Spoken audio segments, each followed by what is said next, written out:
ఇది పరిస్థితి. సరిహద్దుల్లో పాకిస్తాన్ ఇంకా కవ్వింపు చర్యలకు పాల్పడుతూనే ఉంది. అటువైపు నుంచి దాడులు జరుగుతూనే ఉన్నాయి. వాటికి భారత్ ఆర్మీ ధీటుగా సమాధానం చెప్తూనే ఉంది. రాత్రంతా కూడా పాకిస్తాన్ సైనిక స్థావరాలపైన మన సైనిక స్థావరాలపైన దాడులు చేయడానికి ప్రయత్నించింది. భారత్ ఆర్మీ ధీటుగా ఎదుర్కొంది. రైట్, ప్రస్తుతం భారత్ పాక్ మధ్య ఉద్రిక్త పరిస్థితులకు సంబంధించి మనతో మాట్లాడటానికి లైవ్లో సిద్ధంగా ఉన్నారు. గతంలో ఇండియన్ ఆర్మీలో పనిచేసి రిటైర్డ్ అయినటువంటి లెఫ్టినెంట్ జనరల్ కె సురేంద్రనాథ్ గారు. సురేంద్రనాథ్ గారు నమస్కారం అండి. సురేంద్రనాథ్ గారు, ప్రస్తుతం నెలకొన్న పరిస్థితులు మనం చూస్తూ ఉన్నాం. ఏది కోరుకుని జరగట్లేదు. అటు పాకిస్తాన్ కవ్విస్తోంది, దాడులు చేస్తోంది. దానికి ఇప్పటిదాకా కూడా భారత్ వైపు నుంచి ప్రతి దాడులు మాత్రమే జరుగుతున్నాయి. ఎక్కడా సొంతంగా నిర్ణయం తీసుకుని ఎక్కడా దాడులు చేయట్లేదు. అటువైపు నుంచి దాడులు జరిగినప్పుడు ఇటువైపు నుంచి ప్రతి దాడి చేస్తున్నారు, వాటిని విధ్వంసం చేస్తున్న పరిస్థితి కనిపిస్తోంది. రైట్, ఓవరాల్ సిచ్యువేషన్కి సంబంధించి మీరేమంటారు? ఏంటి పాక్ ఉద్దేశం ఏంటి అనుకోవచ్చు? అసలు మనము ముందు అనుకోవాల్సింది ఏంటంటే, పాకిస్తాన్ టెర్రరిస్ట్ని పంపించి ఎందుకు టూరిస్టులను చంపింది? ఆ రీజన్ వెరీ సింపుల్. కాశ్మీర్లో శాంతి వచ్చింది, ప్రోగ్రెస్ అవుతుంది, ఇండస్ట్రీ పెరుగుతున్నది, చదువులు పెరుగుతున్నాయి, టూరిజం పెరుగుతుంది. అలా అయితే కాశ్మీర్ స్లోగా షిఫ్ట్ అయ్యి మన ఇండియా సైడ్కి వచ్చేస్తుందని చాలా ఉగ్రవాదులు మాట్లాడేవాళ్ళు వాళ్ళు కూడా అన్నారు, మేము we are very happy with Indian constitution అన్నారు. అటువంటి పరిస్థితుల్లో ఎలా తిప్పుకుని వాళ్ళని మళ్ళీ యుద్ధం మొదలుపెట్టి కాశ్మీర్ వాళ్ళని మన సైడ్ని తీసుకోవాలని చూశారనమాట. దానికోసమే వాళ్ళు టెర్రరిస్ట్ పంపించారు, చంపారు. కానీ వాళ్ళు అనుకున్నది అవ్వలేదు. ఏంటి, కాశ్మీరీస్ ఎవ్వరూ వాళ్ళకి సపోర్ట్ చేయలేదు. అందుకని వాళ్ళు పరిస్థితుల్లో పడిపోయారు. మన ఇండియన్ ఆర్మీ మనం ఏం చేసాము, మనం వెయిట్ చేసాము. వాడిని ఎలా కొట్టాలా మనం ప్లాన్ వేసుకున్నాం అనమాట. ముందు తొందరపాటు కాకుండా ఆలోచించి కొట్టాలని. అందుకని మనం అన్నీ ట్రై చేసాము. విదేశాలతో మనం కాంటాక్ట్ పెట్టాము, అన్ని ఫోర్సెస్ని అలర్ట్ చేశాము, 10-15 ప్లాన్లు తయారు చేశాము. దాంట్లో ఏ ప్లాన్ వేయాలో మనం చూసాము. ఆర్మీతో చేపించాలా, నేవీతో చేపించాలా, ఎయిర్ ఫోర్స్తో చేపించాలా అని. దెన్ మనం చెంపకాయ మీద కొట్టినట్టు కొట్టామన్నమాట వాళ్ళని. ఇలా చేస్తే కొడతామని. ఏం చేస్తాం, దానికి టెర్రరిస్ట్ క్యాంప్స్ని కొట్టాము. కొట్టిన తర్వాత మనం ఏమన్నాము, we don't want to escalate war అని చెప్పాము వాళ్ళకి. అందుకనే మనం యుద్ధం చేయడానికి ఇంకా ముందుకు పోలేదు. కానీ కంప్లీట్ రెడీగా ఉన్నాం. ఎందుకు మనకు తెలుసు, పాకిస్తాన్ వాళ్ళకి మనం వాళ్ళు ఫేస్ డౌన్ అయిపోతే వాళ్ళు చాలా ఆర్మీకే పోయినట్టు అవుతుందన్నమాట. కాబట్టి వాళ్ళు రియాక్ట్ అవుతారని మనకు తెలుసు అన్నమాట. దానికోసం ఫుల్లీ రెడీ అయిపోయాం. అనుకున్నట్టే వాళ్ళు రియాక్ట్ అయ్యారు, అనుకున్నట్టే మనం రెడీగా ఉన్నాము. అన్ని వాళ్ళు చేసిన బాంబులు ఒక్కటి కూడా పనిచేయలేదు. So that situation has come. Then we attacked again. మళ్ళీ ఇంకోసారి చేసాం, లాహోర్ని, సియాల్కోట్ని ఆ ఏరియాస్లో మనం చేసామన్నమాట. పాకిస్తాన్ ఏం చేస్తుంది ఇప్పుడు, దానికి బదులు కాశ్మీర్లో బాంబింగ్ చేస్తుంది, ఆర్టిలరీ బాంబింగ్ సరిహద్దుల్లో పెడుతుంది. కరెక్టేనా? అవును. So that is the situation నా.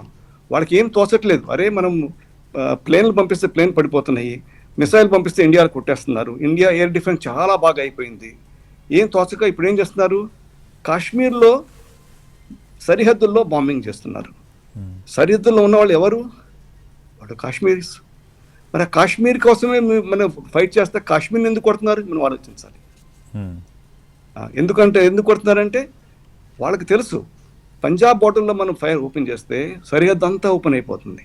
సరిహద్దు ఓపెన్ అయిపోతే మనం కూడా లాహోర్ మీద ఫైర్ చేయొచ్చు. మనం అట్లా చేస్తే వాళ్ళకి ఇంకా పెద్ద దెబ్బలు అనమాట. అప్పుడు పాకిస్తాన్లో హల్లాగుల్లా అయిపోతుంది, ఇలా యుద్ధం అయిపోయిందని. అందుకని జమ్మూ అండ్ కాశ్మీర్లో మాత్రమే ఈ యుద్ధం చేస్తున్నారు ఇప్పుడు వాళ్ళు. అలా చేస్తే ఏంటి, బోర్డర్లో ఉన్న ప్రజలు, వాళ్ళు గొల్లలు, వాళ్ళు క్యాటిల్స్ ఉంటాయి, అంతే ఇంకేం చేస్తారు పాపం నోమాడ్స్ వాళ్ళ మీద బాంబులు వేస్తున్నారు అనమాట. వాళ్ళు పాకిస్తాన్ తిట్టారంటే ఇంకా బాంబులు వేస్తారు. కాబట్టి వాళ్ళు ఏమంటున్నారు, బాబు మాకు శాంతి కావాలి, మీరు ఎందుకు ఎట్లా చేస్తున్నారు అని అంటున్నారు అనమాట. సో అలా పెడితే pressure, then the pressure will come on మన పొలిటికల్ పార్టీస్, కాశ్మీర్లో పార్టీస్. వాళ్ళు అంటారు, ఎందుకు మమ్మల్ని చంపుతున్నారు మీ యుద్ధం మధ్యలో, ప్లీజ్ యుద్ధం ఆపనని. So they want a way of stopping war, ఈ కాన్ఫ్లిక్ట్. వాళ్ళకి తోచట్లేదు ఏం చేయాలి. మనం చేసింది మనం వాళ్ళు ఒక స్టెప్, మనం వేసిన స్టెప్ వాడు వేసాడు, మళ్ళీ మనం వేసాము. ఇప్పుడు మూడో స్టెప్ వేయడానికి వాడి దగ్గర ఏం లేవు. మళ్ళీ ట్రై చేస్తాడు, నిన్నలాగే ఏదో మిసైల్స్ వేసే, ఏదో ఎయిర్ క్రాఫ్ట్స్ పంపించి ట్రై చేస్తాడు. కానీ దానికంటే ప్రెషరు ఇంకో సైడ్ నుంచి మొదలు పెడుతున్నాడు అనమాట. యుద్ధం ఆపుతానికి ఓకే. ఒక ట్రై చేస్తున్నాడు. కానీ వాడికి ఎందుకు యుద్ధం ఎలా ఆపాలి? ఓడిపోకుండా ఆపాలి. రైట్. ప్రజలు అనకూడదు అరే పాకిస్తాన్ ఓడిపోయింది అందుకు ఆపిందని. సురేంద్రనాథ్ గారు, దీని గురించి కూడా మనం మాట్లాడుకుందాం. చాలా ఇంపార్టెంట్ పాయింట్ చెప్పారు. ఇందాక మీరు ప్రస్తావించినట్టుగా కూడా నిజంగా పాకిస్తాన్ ఉద్దేశం ఏంటి అనుకునే మనం ఆలోచించినప్పుడు, ఒక బాధ్యత గల దేశం అయితే ఉగ్రదాడి జరగంగానే, ఇంకో దేశంలో ఉగ్రదాడి జరగంగానే ఉగ్రవాదం అంతానికి మేము సహకరిస్తామను, లేకపోతే ఈ ఘటనని తీవ్రంగా ఖండిస్తున్నామను ఒక స్టేట్మెంట్ రావాలి అది అక్కడ ఉన్న పాలకుల నుంచి. కానీ అట్లా కాకుండా వాళ్ళందరూ స్వాతంత్ర సమరయోధులని, లేకపోతే మాకు అణుసామర్థ్యం ఉంది, భారత్ మాపై దాడి చేస్తుందేమో అని భుజాలు తడుముకోవటం కానివ్వండి, ఇవన్నీ కూడా పరిశీలించడం మీద ఇందాక మీరు చెప్పినట్టుగా కూడా పాక్ ఉద్దేశం అనేది తేటతెల్లం అయిపోతుంది. ఏమంటారు? అవును, నిజమే మీరు అన్నది మాట 100% కరెక్ట్. వాళ్ళ ఉద్దేశం ఎలాగో కాశ్మీర్లో మళ్ళా అల్లకల్లోలం చేపించి మళ్ళా టెర్రరిస్టులను పంపించి శాంతి భంగం చేయాలని వాళ్ళ ఉద్దేశం. అది నంబర్ 1 ట్రై చేశారు, అది అవ్వలేదు, అది ప్రాబ్లం వాళ్ళకి. ఇప్పుడు నెక్స్ట్ స్టెప్ వాళ్ళకి తెలియట్లేదు. ఎందుకంటే వాళ్ళకి తెలుసు India is strong, India can do anything they want. మన కొడితే మన మీద వాళ్ళు యుద్ధం చేయడానికి సామర్థ్యం లేదని వాళ్ళకి తెలుసు. కానీ యుద్ధం ఆపాలి ఎట్లాగో, అందుకనే ఇవన్నీ వంకలు పెడుతున్నారు. కానీ దాని కంటిన్యూషన్గా ఒక్క పాయింట్ అండి, అంటే ఆర్టికల్ 370 రద్దు తర్వాత అంటే కాశ్మీర్ అభివృద్ధి చెందుతోంది అనే ఒక ప్రచారం అయితే చాలా పెద్ద ఎత్తున మనం చూస్తున్నాం. అక్కడ ప్రజల నుంచి కూడా అలాగే స్పందన వస్తుంది. కానీ ఈ రోజున ఖచ్చితంగా కాశ్మీర్ మారలేదు, ఇదివరకు పరిస్థితులే అక్కడ ఉన్నాయి అని నిరూపించటమే ఇటు ఉగ్రవాదులు కానివ్వండి, లేకపోతే వెనకాల ఉన్న పాకిస్తాన్ లక్ష్యం కానివ్వండి అనుకోవచ్చా? కాశ్మీర్ మారలేదని నిరూపించడమే లక్ష్యం. కరెక్ట్, వాళ్ళు అలా అంటున్నారు. కానీ నిజంగా విదేశీయులు వచ్చి చూస్తున్నారు, మన దేశం వాళ్ళు వెళ్ళి చూస్తున్నారు. వాళ్ళకి తెలుసు పరిస్థితులు మారినాయండి. కాశ్మీర్ వాళ్ళ భాష మారిపోయింది. వాళ్ళకి కావాల్సింది ప్రోగ్రెస్, వాళ్ళకి కావాల్సింది శాంతి, వాళ్ళకి కావాల్సింది ఎకానమీ డెవలప్మెంట్. మరి వాళ్ళకి కావాల్సింది పాకిస్తాన్తో కలవటం కాదు. వాళ్ళు పాకిస్తాన్ చూశారు, బలూచిస్తాన్లో ఏమవుతుందో, పాకిస్తాన్లో ఏమవుతుందో, సింధులో ఏమవుతుందో, పంజాబ్ ఇలాంటి డామినేషన్ ఎట్లా ఉందో వాళ్ళకి తెలిసిపోయింది ఇప్పుడు అన్ని. కాబట్టి ఈ జనరేషన్ కాశ్మీరీస్ అది కోరటం లేదు. సురేంద్రనాథ్ గారు, ఒక్క విషయం ఆలోచిస్తే ఈరోజు పాకిస్తాన్కి మనల్ని ఎదుర్కొనేంత ఆర్మీ శక్తి ఉందా? ఏంటి అసలు దాని బలం ఏంటి, దాని ధీమా ఏంటి? ఎందుకు ఇలా కవ్వింపు చర్యలకు పదే పదే పాల్పడుతున్న సిచ్యువేషన్ ఉంది? ఒక ఆర్మీ ఆఫీసర్గా, రిటైర్డ్ ఆర్మీ ఆఫీసర్గా మీ అంచనాలేంటి? నేను చెప్తాను.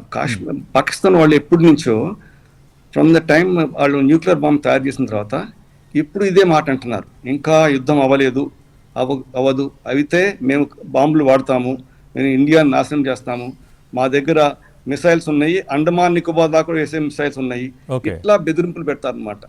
వాళ్ళ మనసులో అనుకున్నారు మన దగ్గర శక్తి ఉంది, ఇండియాతో యుద్ధం అంతా చేయదు యుద్ధము, కాబట్టి చిన్న చిన్న పనులు చేసి నేను కాశ్మీర్లో పట్టుకుందామని. వాళ్ళ ఐడియా అది. కాశ్మీర్లో కల్లోలం చేసి కాశ్మీర్ని తిప్పేసి తీసుకుందామని. యుద్ధం చేసి తీసుకోలేరు కాశ్మీర్ని, ఛాన్స్ లేదు. ఇండియాతో యుద్ధం చేస్తే వాళ్ళు ఓడిపోతారు, ఛాన్స్ లేదు. అందుకని ఎప్పుడు న్యూక్లియర్ అంటారు. మన ఇండియాకి కూడా తెలుసు న్యూక్లియర్ వెపన్ వాల్యూ ఏంటో అందరికి తెలుసు. న్యూక్లియర్ వెపన్ ఎప్పుడు వాడతారో మనకు తెలుసు. వాళ్ళు ఒక్క బాంబు వేస్తే మనం డిస్ట్రాయ్ చేస్తామని వాళ్ళకి కూడా తెలుసు. కానీ పైకి ప్రజలకి చూపించాలన్నమాట, మేము ఇండియాతో వార్ వస్తే మేము న్యూక్లియర్ వెపన్ వాడతాము అని. అది అప్పుడు చూసేసారు. ఇప్పుడు ఒక్క మాట్లాడాలి ఎవరు న్యూక్లియర్ గురించి ఈ లాస్ట్ 2-3 days నుంచి. కానీ సురేంద్రనాథ్ గారు, ఇక్కడ మీరన్న పాయింట్ కనుక తీసుకుంటే, సరే ఉగ్రవాదులకి సపోర్ట్ చేస్తూ, ఉగ్రవాద కార్యకలాపాలు వాటికి సపోర్ట్ చేస్తూ ఉగ్రదాడులు చేయించడం కానీ ఇదొక ఎత్తు అయితే, మరోపక్క ప్రగల్భాలు పలకడం గత 15 రోజులుగా మనం చూస్తూనే ఉన్నాం. ఒక్కొక్కళ్ళు ఒక్కొక్క స్టేట్మెంట్ ఇస్తూ ఉన్నారు పాకిస్తాన్లో. కానీ ఈ రోజు వరకు అర్థం కాని విషయం ఏంటంటే, మీరన్న పాయింట్లోంచే గెలవలేము అని తెలిసి కూడా ఏంటి పాక్ ఎందుకు యుద్ధం చేస్తోంది అనేది ఒక $1 million క్వశ్చన్. ఈరోజు బలాబలాల్ని లెక్కేసుకున్నా కూడా, ఎటు చూసినా కూడా పాక్ గెలవటం అనేది చాలా కష్టమైన పని అనేది అందరూ చెప్తున్నమాట. ఏంటి పాక్కున్న ధైర్యం ఏంటి? పాక్ ధైర్యం లేదు. పాక్ తెలుసు యుద్ధము ఆపాలి, కానీ ఎలా యుద్ధం ఆపాలి? వాళ్ళు మన ప్రజల్లో వాళ్ళు చెప్పుకోండి మనం గెలిచాము అని చెప్పుకుంటానికి, ఇంకోటి ఏమిటి మా పరువు పోలేదు అని చెప్పుకుంటానికి. ఈ రెండు మధ్యలో యుద్ధం ఆగితే వాళ్ళు హ్యాపీ అనమాట. అది వాళ్ళు స్టార్ట్ చేసింది ఎందుకు? కాశ్మీర్లో రెవల్యూషన్ అయిపోతుందని. ఆ రెవల్యూషన్ పోయింది, ఫెయిల్ అయిపోయింది. అది ప్రజలందరూ మన ఇండియాకే సపోర్ట్ చేస్తున్నారు. ఇప్పుడు యుద్ధం ఆపాలి. యుద్ధం ఆపుతాం ఎట్లా చేయాలి? మేము గెలిచినట్టు చూపించాలి వాళ్ళు, పాకిస్తాన్ వాళ్ళు. లేకపోతే ఆర్మీకి పరువు పోతుంది. పరువు పోతే ఆర్మీ దిగిపోతుంది కిందకి. అర్థమైంది? ఆర్మీ అసలు దేవుడు అనమాట పాకిస్తాన్లో. అల్లా ఆర్మీ అండ్ ఇది టుగెదర్ అనమాట ఆ కంట్రీని రూల్ చేసేది. అటువంటి కంట్రీ అది. ఆర్మీకి పరువు పోయిందంటే నెక్స్ట్ టైం పైకి రాలేరు వాళ్ళు. దేశంలో రెవల్యూషన్ వచ్చేస్తుంది. అందుకని వాళ్ళు ఎలాగైనా సరే ఈ యుద్ధంలో మనం చూపించాలి, మనము ఇండియా సమానము, మనం ఊరికే ఒప్పుకుంటున్నాము శాంతి కోసం అని అట్లా చూపించాలి. అది నిన్న ట్రై చేశారు, అవ్వలేదు. అందుకని ఇప్పుడు ప్రజల మీద ప్రెషర్ పెట్టి, కాశ్మీరీ ప్రజల మీద ప్రెషర్ పెట్టి ఆపిస్తానికి ట్రై చేస్తున్నారు. అంటే కాశ్మీర్లో ప్రజల్లో ఒక రివల్యూషన్ వచ్చిందని చాలా తేటతెల్లం అయిపోయింది కాబట్టి ఈ రోజున సరే గెలవలేమని తెలిసినా కూడా అంటే గెలుపు సాధ్యం కాదు, అదొక పాయింట్. అయితే అసలు మనం గెలిచాం అనే ఫీలింగ్ కూడా పాకిస్తాన్ ప్రజల్లో కలిగించిన సాధ్యమయ్యే పని ఇప్పుడు పాకిస్తాన్ ఉన్న పరిస్థితుల్లో లేదు లేదు లేదు వాళ్ళకి తెలుసు. అందుకనే ఈ యుద్ధం ఆపుతానికి ఓన్లీ లాస్ట్ ఛాన్స్ ఏంటి, కాశ్మీరీ ప్రజలు మనకి శాంతి కావాలని మన దేశం మీద ప్రెషర్ పెడతారని హోప్ అనమాట వాళ్ళకి. ఇంటర్నేషనల్ కమిటీ ఏమైంది, ఎవరు మాట్లాడలేదు. మీరు అమెరికా నిన్నే వైస్ ప్రెసిడెంట్ గారు ఆ యుద్ధం వాళ్ళిద్దరి మధ్యన మేమేం జోక్యం చేసుకోమన్నారు. అవును. So big powers are not coming to help Pakistan. ఇంకా చైనా ఒక సైడ్ ఉంది కానీ ఏం మాట్లాడదు, శాంతి కావాలంటాను కానీ ప్రెషర్ పెట్టలేదు ఇండియా మీద ఆపమని అమెరికా లాగా. సో ఆ అస్త్రం కూడా పోయింది. ఇంకొకటే అస్త్రం మిగిలింది, అది పాపం కాశ్మీరీ పీపుల్నే దేంటి నలిపేసి వాళ్ళతోనే చేపించేసి ఎలాగో యుద్ధం ఆపుతాను.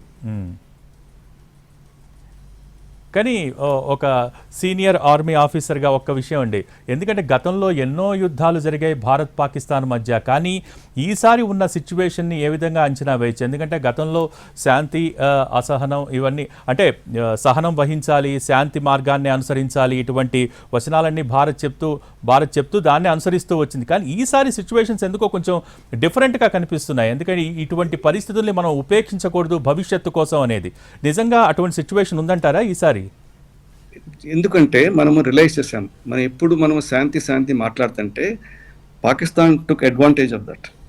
వీళ్ళెప్పుడు శాంతి మాట్లాడితే ఇట్లా యుద్ధం ఆపేస్తారని. వాజ్పేయి గారు వెళ్తే మళ్ళీ అక్కడ కార్గిల్లో యుద్ధం మొదలుపెట్టారు. ముషరఫ్ గారు వస్తే ఇంకా వేరే చేశారు. ఇక్కడ మళ్ళీ మన ప్రైమ్ మినిస్టర్ వెళ్తే పఠాన్కోట్ చేశారు.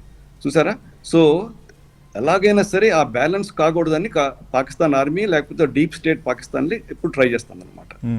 మనము శాంతి అని మన 26/11 అయినప్పుడు 2008లో మనం ఏమన్నారు, మన ప్రణబ్ ముఖర్జీ గారు the war is not an option అన్నారు. ఎందుకు? వార్ వస్తే మనకు చాలా నాశనం అవుతుంది, రెండు సైడ్లు ఆప్షన్ కాదన్నారు. దాంతో మనం డోసర్ పట్టుకున్నాం, ఒకళ్ళు ఇద్దరు పట్టుకున్నాం అంతే.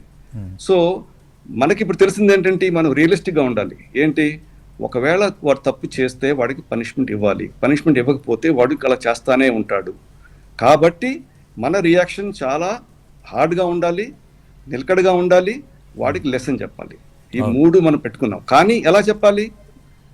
ఆవేశంతో కాదు, ఆలోచించి మంచి ప్లాన్ వేసి అప్పుడు చేయాలన్నమాట. అప్పుడు వాడు ఏం చేస్తే మనం దాని మీద మనం ఇంకో స్టెప్ ఉంటాం, ఇంకోసారి చేస్తే ఇంకో స్టెప్ వేయగలం అనమాట. ఇప్పుడు చిన్న లెంపకాయ వేస్తాం, నెక్స్ట్ బాక్స్ చేస్తాం, థర్డ్ ఇంకో వేరేగా కొడతాం. సో అట్లా చేసినప్పుడు ఏమవుతుందంటే పాకిస్తాన్కి at one stage they don't know మనం యుద్ధం గెలవలేదో తెలుసు వాళ్ళకి, కానీ ఏదో వంక పెట్టుకుని సమితికి వస్తారు అనమాట. ఇవాళ కూడా అలా డిఫెన్స్ మినిస్టర్ గారు అన్నారు, we want talks with India, if not that will use guns. అది ఊరికే బెదిరించడం అనమాట వాళ్ళ ప్రజలకు చెప్పుకుంటానికి. కానీ వాళ్ళకి కావాల్సింది ఏంటి? First word we want talks అని. But it does India want talks అంటే మీరే రావాలి మన దగ్గరికి. మనం అంటలేదు, మనం అన్నా ముందు నుంచే ఎస్కలేషన్ అయిపోయింది, ఇంకేమి చేయము, ప్లీజ్ కమ్ డౌన్ అంటే వాళ్ళు రావట్లేదు. ఎలాగో చూపించాలి మేము కూడా కొట్టగలమని, అది కొట్టలేకపోయారు. ఇప్పుడు వాళ్ళు ఆ సిచ్యువేషన్లో ఉన్నారు, ఎలాగో టాక్స్కి మనం సంధి చేసి ఈ యుద్ధం విరామం చేయాలని. వాళ్ళకి అది పట్టట్లేదు. అది ఇప్పుడు ఆ విదేశాలు కూడా సపోర్ట్ ఇవ్వట్లేదు.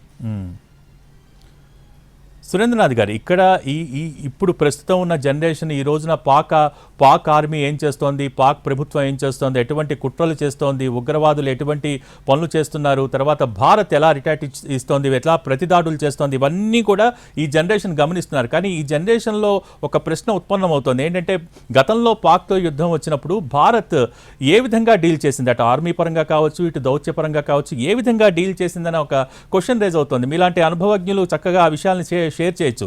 మా గురించి ఒక్కసారి అటువంటి విషయాలు షేర్ చేస్తారా? ఇరు దేశాల మధ్య గతంలో నెలకొన్నటువంటి ఉద్రిక్తతల్ని చల్లార్చడానికి ఏ విధమైన చర్యలు తీసుకున్నారు, ఏ విధంగా భారత్ వ్యవహార శైలి ఆ రోజున ఉంది, ఇప్పుడు ఏ విధంగా వ్యవహరిస్తుంది, ఇటువంటి విషయాలకు సంబంధించి చూడండి. మనం 65 వార్లో మనం సంధి చేసుకున్నాం, ఓకే, మనం క్యాప్చర్ చేసుకుని ఇచ్చేసాం, కాశ్మీర్ తీసుకుని ఇచ్చేసాము, మిగిలిన చోట ఇచ్చేసాము. 71లో కూడా అట్లాగే చేస్తారు. ఎందుకు మనకి మన నేబరింగ్ కంట్రీస్తో, పొరుగు దేశాలతో మన శాంతి ఉండాలని మన మన మన దేశంలో మన గాంధీ గారు చెప్పినది మాట, నెహ్రూ గారు చెప్పిన మాటలు అనమాట. మన పొరుగు వాళ్ళతో మనం చక్కగా ఉండాలని. ఓకే, అందుకనే కార్గిల్ వార్ అయిన తర్వాత కూడా మనం మళ్ళా ముషరఫ్ గారు వచ్చారు ఇండియాకి, మీకు గుర్తుందో లేదు, సంధి చేయడానికి, శాంతి చేయడానికి.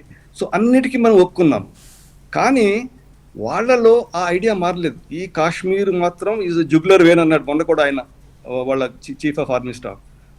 ఆ మాట మళ్ళీ ఆయన కూసుకొచ్చాడు. So every time you are saying Kashmir is the issue, rest is nothing. Kashmir మాకు రాకపోతే మేము యుద్ధం చేస్తూనే ఉంటాము. ఓకే, ఇది 2 different countries, we are not one. మన పాకిస్తాన్ వెళ్ళి అడిగారు అనుకోండి, మీకు తెలుసు తెలీదో, చాలా మంది విదేశీయులు వెళ్ళి పాకిస్తాన్ మీరు ఏంటని అడిగితే వీఆర్ నాట్ ఇండియా అంటారు. ఓకే, అర్థమైందా? అంటే we are opposite to India, we are not India. India ఏంటి? ఒక secular country, but we are not India. Okay, ఆ దేశానికి ఐడెంటిటీ లేదు. ఏం ఐడెంటిటీ ఉంది పాకిస్తాన్ అని? సడన్ గా 1947లో ఒక కంట్రీ క్రియేట్ చేశారు, రిలీజియన్ మీద క్రియేట్ చేశారు. కానీ ఆ రిలీజియన్ ఎక్కడిది? అన్ని ప్రాంతాల్లో ఉన్న పీపుల్ వేరు, సింధీస్ వేరు, పంజాబీస్ వేరు, బలూచిస్ వేరు, పఖ్తూన్స్ వేరు. కానీ రిలీజియన్ మీద పెట్టారు కంట్రీ. అందుకని వాళ్ళు చెప్తారు వీఆర్ నాట్ ఇండియా అంటారు. ఇప్పుడు ఆ దేశాన్ని కలపడానికి చాలా కష్టం అవుతుంది వాళ్ళకి.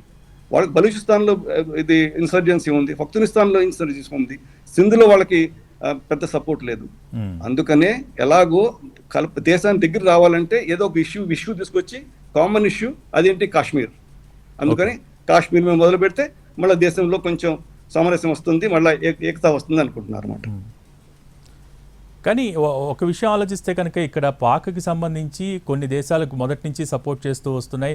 సో దౌత్యపరంగా ఆ దేశం కొన్ని దౌత్యపరమైన సంబంధాలు నెరుపుతోంది. గతంలో గల్ఫ్ దేశాలు కూడా ఒక మతపరమైన ఇష్యూస్ వచ్చినప్పుడు పాకిస్తాన్కి సపోర్ట్ చేస్తుండే. కానీ ఈ రోజున ఆ దేశం యొక్క పరిస్థితి ఏంటండి అసలు ఆ దౌత్య సంబంధాల విషయంలో? దౌత్య సంబంధ విషయాల్లో గల్ఫ్ కంట్రీస్ కూడా ఇప్పుడు they are not siding Pakistan. చాలా వాళ్ళకి రిలేషన్షిప్ మన ఇండియాతో ఉన్నాయి. మీరు చూసారు, మన సౌదీ అరేబియాతో, యుఏఈతో, ఆ దేశాలన్నీ అంటున్నాయి మరిస్తే మనకు వాళ్ళకున్న డబ్బులు ఇన్వెస్ట్ చేయాలంటే ఇండియాలో ఇన్వెస్ట్ చేస్తే బెటర్, నాట్ ఇన్ పాకిస్తాన్ అని. ఓకే, అది అందుకని that they want good relations with India. India is a big market, Pakistan ఈ మార్కెట్ నో మార్కెట్. సో ఈ దేశాలు కొన్ని ఏళ్ల కింద మేము పుట్ మనీ ఇన్ కాశ్మీర్లో కూడా అన్నారు. వీ సెడ్ yes, మీరు పెట్టుకోవచ్చు అన్నారు. So they want business, they want Shanti, they have left all that ఉగ్రవాదం, దట్ ఐఎస్ఐఎస్ అండ్ ఆల్, వాటిని వదిలేశారు వాళ్ళు. ఈ దేశాలన్నీ వాళ్ళకి కావాల్సింది పీస్, శాంతి కావాలి. వాళ్ళకి India is the biggest market, ఇండియాతో వాళ్ళకి సంబంధాలు కావాలి. వాళ్ళు పాకిస్తాన్ పేరు పెట్టుకుని, రిలీజియన్ పేరు పెట్టుకుని ఇప్పుడు వాళ్ళ కోసం ఫైట్ చేసే వాళ్ళు ఎవరు లేరు. ఒక్క టర్కీ మిగిలింది అంతే వాళ్ళకి. సురేంద్రనాథ్ గారు, ఇటువంటి సమయంలోనే మాట్లాడుకోవాల్సిన అంశం ఏంటంటే, సరే ధీటుగా దాడుల్ని, ప్రతి దాడులు మనం చేస్తూ ఉన్నాం, ధీటుగా ఎదుర్కొంటూ ఉన్నాం, ఉగ్రదాడుల్ని కూడా ఎదుర్కొంటూ ఉన్నాం, ఉగ్రవాదుల చొరబాట్లను అడ్డుకుంటూ ఉన్నాం. కానీ అల్టిమేట్గా ఆలోచించాల్సింది దేశాలకి, ఈ యుద్ధంలో పాల్గొనే దేశాలకి ఎంతవరకు నష్టం కలుగుతుంది అనే అంశాన్ని చాలా పర్టికులర్గా మనం ఆలోచించాల్సిన అవసరం ఉంటుంది. ఆర్థికంగా కావచ్చు, వాణిజ్యపరంగా కావచ్చు, ఇతరతర అంశాల్లో. సో ఈ యుద్ధం జరగటం వల్ల రెండు దేశాలకి ఎటువంటి నష్టాలు ఉంటాయండి? మన ప్రైమ్ మినిస్టర్ గారు ఏమన్నారు రష్యా యుక్రెయిన్ యుద్ధంలో? ఈ said this not an era of war అన్నారు. అవును.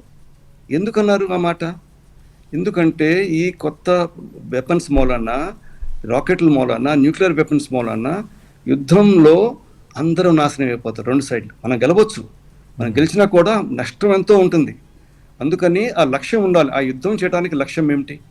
మన లక్ష్యం ఏంటి? పాకిస్తాన్ డిస్ట్రాయ్ చేద్దామన్నా, పాకిస్తాన్ క్యాప్చర్ చేద్దామన్నా, పాకిస్తాన్ ఉగ్రవాదం తీసేద్దామన్నా. సో ఆ లక్ష్యం మనకు తెలియాలి. ఆ లక్ష్యం ప్రకారం మనం స్ట్రాటజీ చేసుకుంటాం అనమాట. మనకి మన దేశానికి పక్క దేశంలో ల్యాండ్ తీసుకుంటానికి మనకి ఆ పాలసీ ఎప్పుడు లేదు. మన ఆర్మ్ ఫోర్సెస్ పాలసీ ఏమిటి? Defend India, sovereignty of India. So అది మన నంబర్ 1 పాలసీ.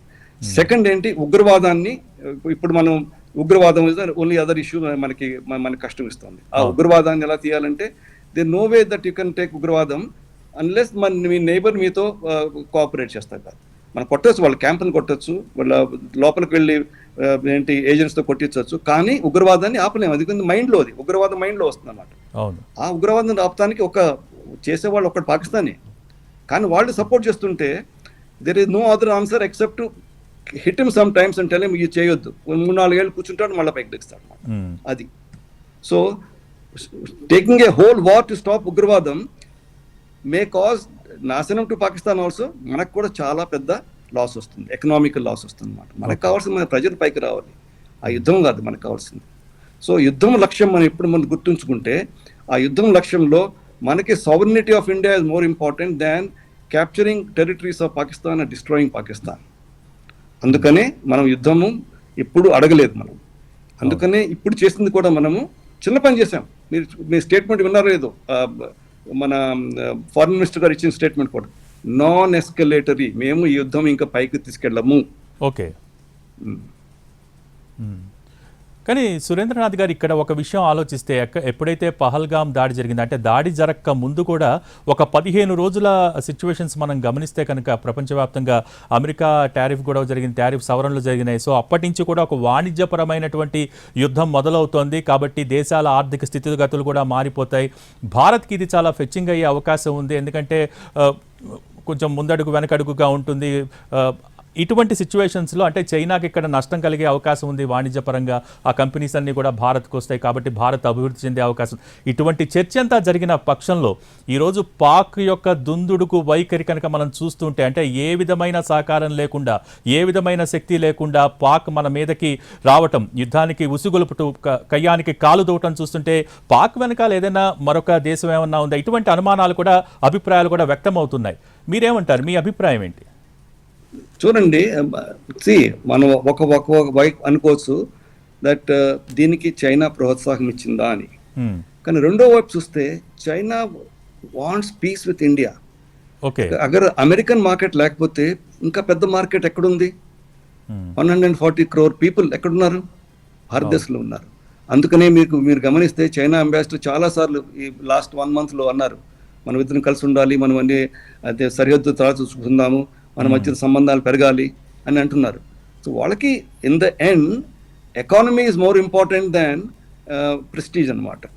సో వాళ్ళకి అమెరికా అక్కడ వాళ్ళకి టారిఫ్స్ పెడుతుంటే next country available is India. వాళ్ళు ఏమన్నారు చైనా వాళ్ళు, మా డబ్బులు తీసుకొచ్చి మీ దేశంలో పెడతాను, ప్లీజ్ పర్మిట్ ఇవ్వండి అన్నారు. అవును, అర్థమైందా? So they want invest their money elsewhere and be with, so they want to be friendly. If this was done by China against India, మనం రేపు వాళ్ళ డబ్బులు రాణిస్తాము మన దేశంలోకి. వాళ్ళ డబ్బులు ఎక్కడ తీసుకెళ్తారు? వియట్నాంలో పెడతారా? వియట్నాంలో పెడితే అమెరికా గమనించింది, వియట్నాం మీద పెట్టింది tariffs. Only one country where tariffs కొంచెం సమన్వయంగా వచ్చేది ఇండియాలోనే. మనకు తెలుస్తుంది. ఫస్ట్ సంధి ట్రీటీ ఎక్కడ చేస్తానంటున్నాడు ట్రంప్ గారు? ఇండియాతో అంటున్నాడు. So India is going to be level playing field. అక్కడి నుంచే లెఫ్ట్ రైట్ టారిఫ్ పెంచాలో కింద తిరుగుతాయి అనమాట. So China wants India's market. ఆ మార్కెట్ కొట్టుకుంటే వాళ్ళకి లాభం లేదు అంట. మనం గలవాన్ అయినప్పుడు for 2-3 years China market down అయిపోయింది మన ఇండియాతో, కరెక్టేనా? So therefore from economic point of view war with India through Pakistan is not a solution for China. కానీ ఒక పని ఉంది, చైనా ఎప్పుడు పాకిస్తాన్ వాడుకుంటుంది. ఎందుకు వాడుకుంటుంది? ఇండియాని ఒక సైడ్లో పెట్టాలి. ఏషియాలో సుప్రీమసీ కావాలంటే చైనాకి ఒక సైడ్లో పాకిస్తాన్ పెట్టుకుంటే మనం ఇప్పుడు మన పాకిస్తాన్తో మనం ఇలా కొట్టుకుంటా ఉంటాము, కాబట్టి ఇండియా రేజింగ్ కొంచెం తగ్గుతుందని.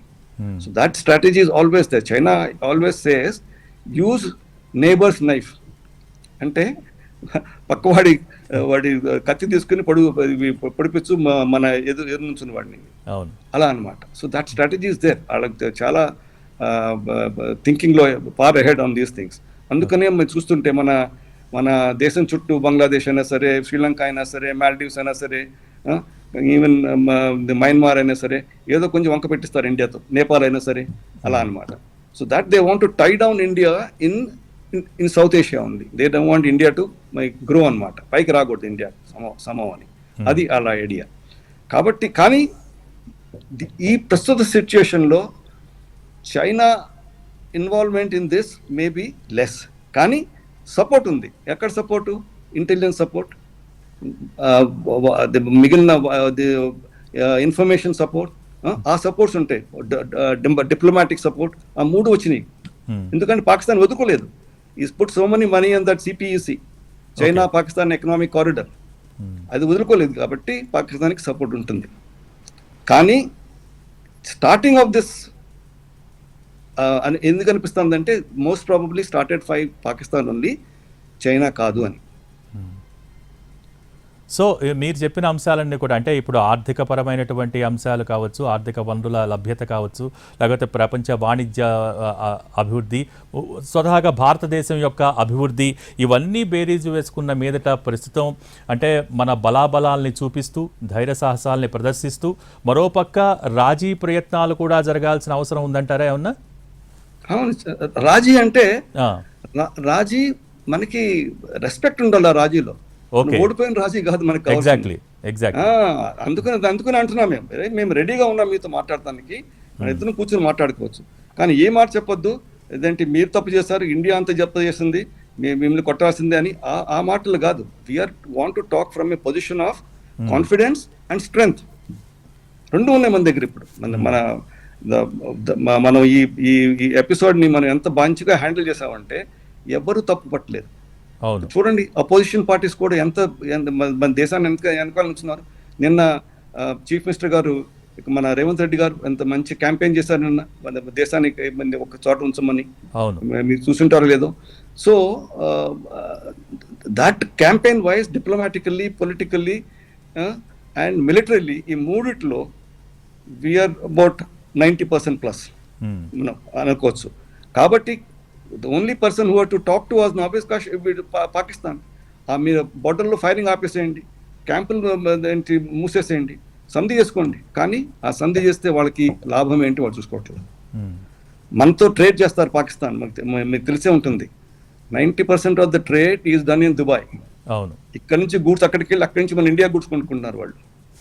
మన దగ్గర నుంచి స్ట్రేట్ కొనుక్కుంటే వాళ్ళకి చీప్, కానీ పరుగు పోతుంది. అరే ఇండియా మన పెద్ద దేశం, మన ఇండియా కంటే పెద్ద దేశం అని చెప్పుకుంటారు వాళ్ళ దేశంలో, మేమే గొప్ప దేశం అని. మరి ఇండియా నుంచి ఎందుకు కొంటున్నారు? అదే అనమాట. So they have this big problem. సంధి రావాలంటే వాళ్ళు రావచ్చు, మనం ఏమనలేదు, మాట్లాడతాం, రెడీగా ఉన్నామని చెప్పాము. ప్రతిరోజు అంటున్నారు, ప్రతిరోజు మార్నింగ్ ఈవినింగ్ టీవీ మేము రెడీగా ఉన్నామంటున్నాం మనం. కానీ వాళ్ళు ఒప్పుకోట్లా.